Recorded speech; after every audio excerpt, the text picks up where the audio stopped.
On va remonter un petit peu plus au nord, à Banalec, avec vous, Claude Lefebvre, militante également d'Eau et Rivière de Bretagne et à Bretagne Vivante, administratrice de France Nature Environnement Bretagne et aussi au niveau local du collectif Loguébec d'Igas.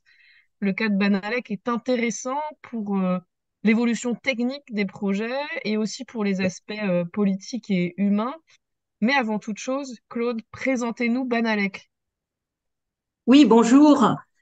Banalec, eh bien, c'est une bourgade rurale, comme on peut le voir sur la première carte, qui se situe, voilà, merci, qui se situe au sud du Finistère, entre donc le Finistère et le Morbihan, à peu de choses près, et qui est surtout, comme on le voit sur la carte en bas, légèrement au nord de la N165, qui est la quatre voies qui rejoint Nantes à Brest.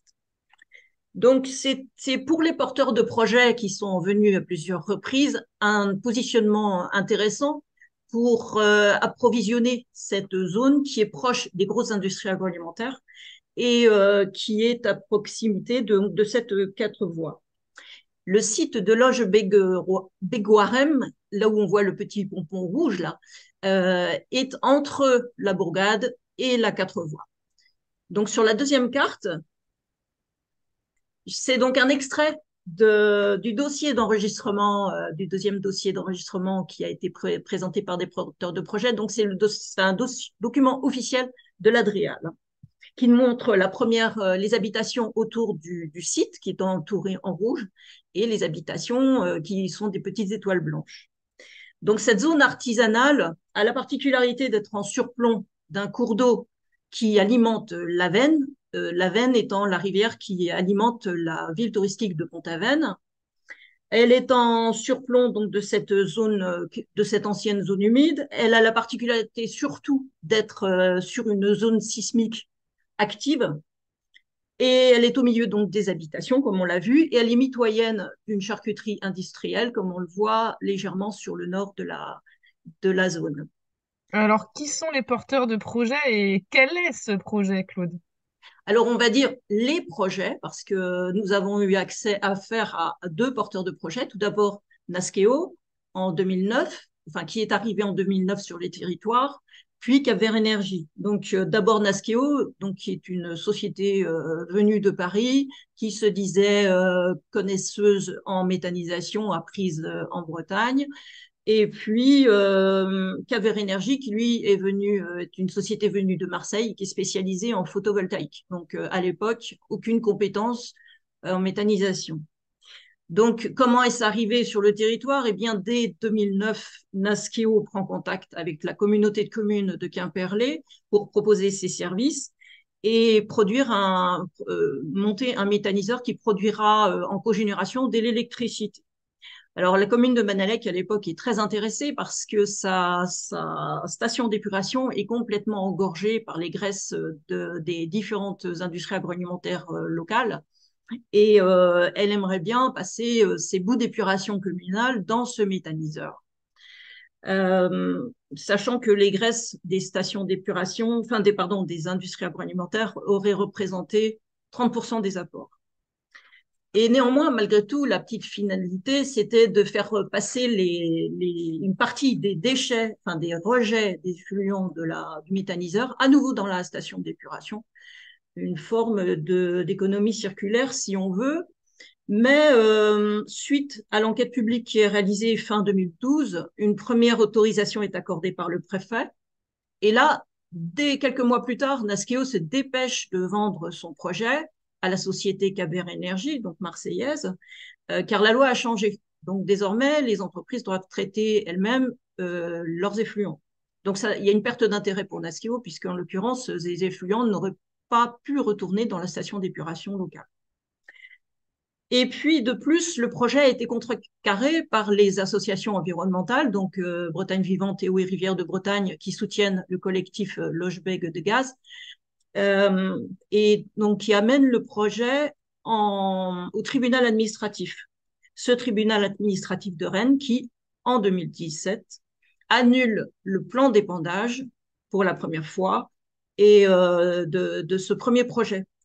Et dans ce dossier, en fait, le délai de 3 ans postérieur à la première autorisation donnée par le préfet, le délai de 3 ans est dépassé. Donc, le projet est caduc. Il faut repartir à zéro. Mhm. Des rebondissements donc dans ce projet qui s'étendent dans le temps. Et que s'est-il passé entre 2012 et 2022?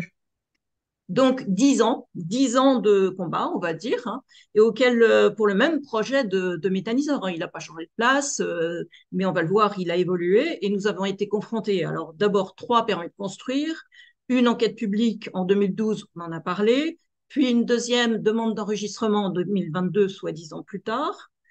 Ensuite, de la production d'électricité au départ, on passe en fonction des opportunités financières et des subventions à la fabrication de méthane à injecter dans le réseau gaz, qui lui-même est à réaliser partiellement, hein, on l'a déjà dit. Les plans d'épandage sont différents d'un dossier à l'autre, mais ils présentent une caractéristique commune qui est de cumuler les plans d'épandage avec d'autres effluents industriels. Et puis de 50 000 tonnes d'intrants initiaux, donc le premier projet de 2012, hein, c'était quand même un très gros projet. Il se réduit à peau de chagrin, on va dire, au fur et à mesure du temps. Il passe d'abord à 40 000 tonnes, puis finalement il est réduit à 23 630 tonnes d'intrants annuels, mais en réussissant à fabriquer magiquement 25 000 tonnes d'indigesta. Et puis au final, il y a quand même 2 passages au tribunal administratif, puisque dans les 2 cas, des dossiers juridiques ont été montés, et provoquent dans les 2 cas l'annulation des plans d'épandage. Donc même cause, mêmes effets. De plus, dans son dernier délibéré du 28 septembre 2023, hein, tout récemment, le tribunal administratif de Rennes a pris en compte 7 fois la présence de riverains à moins de 200 mètres du site.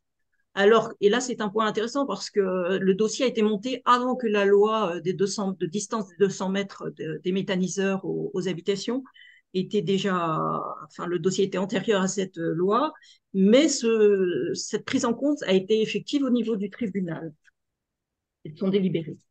Derrière ces décisions, il y a donc un collectif très très actif, Claude.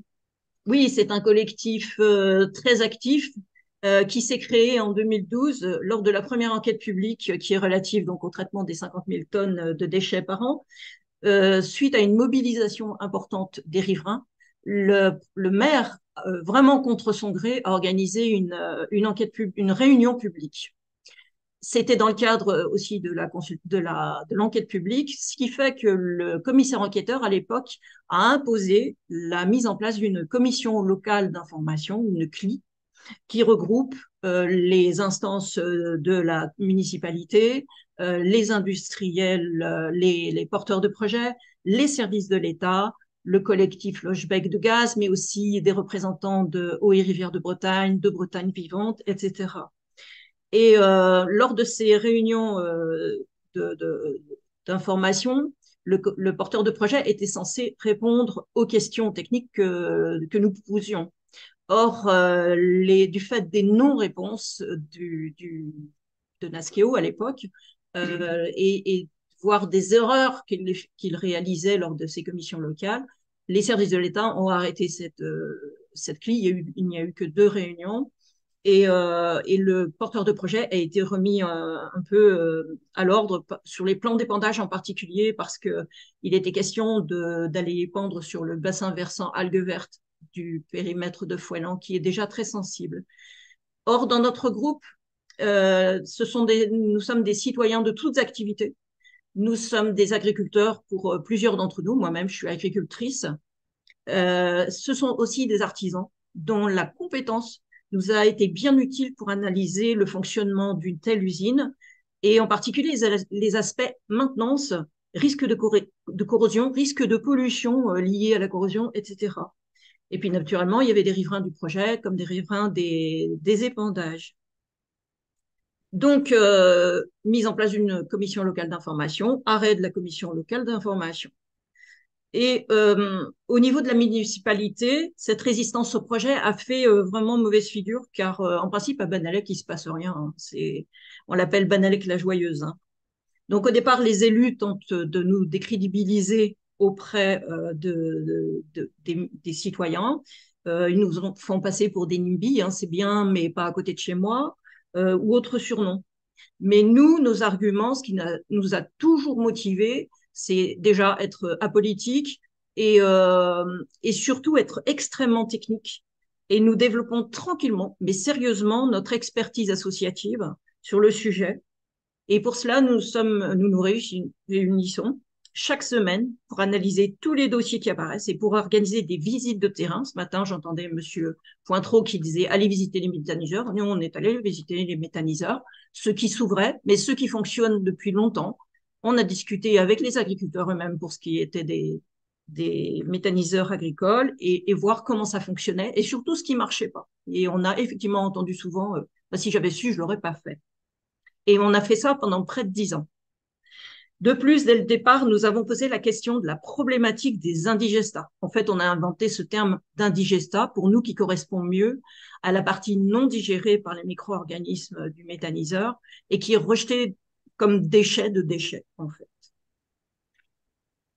Et à ce jour, nos questions demeurent sans réponse. Quel est l'impact des indigestats sur les sols, l'eau, dans le court, moyen et long terme? Donc effectivement, on entendait parler ce matin, donc Nicolas Fortin évoquait l'azote, le cas de l'azote, etc. Mais il n'y a pas que l'azote, il y a d'autres produits, puisque les intrants varient considérablement d'un projet à l'autre, sachant que l'on connaît bien mal, et c'est un point qu'on n'a pas du tout évoqué encore, on connaît bien mal les micro-organismes du méthaniseur. On ne connaît qu'une toute petite proportion et elle varie naturellement selon les intrants. Ça, les porteurs les utilisateurs le savent. Et on ne connaît pas la réponse des organismes de chaque sol à ces variations de déchets. Et avec un niveau sanitaire qui lui aussi varie. C'est un aspect qu'on n'a pas évoqué encore, mais qui est extrêmement complexe. Et ce qui est intéressant, c'est que ce questionnement a été surtout porté par les agriculteurs de notre groupe, et sachant que ce sont aussi bien des conventionnels que des bio. Si bien qu'au fur et à mesure du temps, pour revenir au niveau de la municipalité, les élus de Banalec ont imposé aux porteurs de projets successifs de d'abord nous rencontrer pour tenter d'éclaircir ces dossiers toujours nébuleux, avant qu'ils ne soient présentés aux élus. Et au résultat, lors de la dernière demande d'enregistrement en 2022, soit 10 ans après la première enquête publique qui, elle, avait été approuvée haut la main, le conseil municipal a donné cette fois un avis défavorable au méthaniseur et à son plan d'épandage, ainsi qu'à celui de Bessif qui passait en même temps d'ailleurs. Et l'avis de la communauté de communes de Quimperlé, Claude, quel est-il? Alors, cet avis a manifestement évolué puisque en 2019, le plan climat, air, énergie territoriale, le PCAET de Quimperlé, plaçait la méthanisation en bonne place, hein, je crois que c'était la 5e place, pour cocher toutes les cases, production d'énergie, traitement des déchets, etc., etc. Et Quimperlé Communauté voulait installer 25 méthaniseurs sur le territoire, hein, quand même. Mhm. Et en 2023, au bilan de mi-chemin du PCAET, la méthanisation se retrouve désormais déclassée au stade de éventuelle, peut-être, possibilité à étudier. Donc, une légère évolution quand même. Pour en finir très rapidement, Claude, il en est où le projet aujourd'hui? Eh bien, à ce jour, aucune pierre de méthaniseur n'a été posée sur le site banalécois, mais nous restons vigilants parce que car au sortir du conseil municipal qui rejetait le dernier projet de méthanisation, Cap-Vert Énergie proposait déjà un projet de déconditionneur adossé à un hygiéniseur qui leur permettrait d'approvisionner en soupe d'autres méthaniseurs et de spéculer ainsi sur le marché des intrants pré-traités. Voilà, nous en sommes là et si j'avais juste un point à rajouter, c'est que la méthanisation pour nous sur le terrain, c'est un sujet clivant qui a parfois divisé des familles, donc extrêmement douloureux. Voilà. Et aussi, on est très frappé par le manque de compétences quasi chroniques de porteurs de projets qui venaient nous rencontrer pour en savoir plus sur le dossier. Retour à l'envoyeur. Mhm. Merci beaucoup, Claude, Jacqueline et Jean-Pierre pour ces retours d'expérience sur le terrain.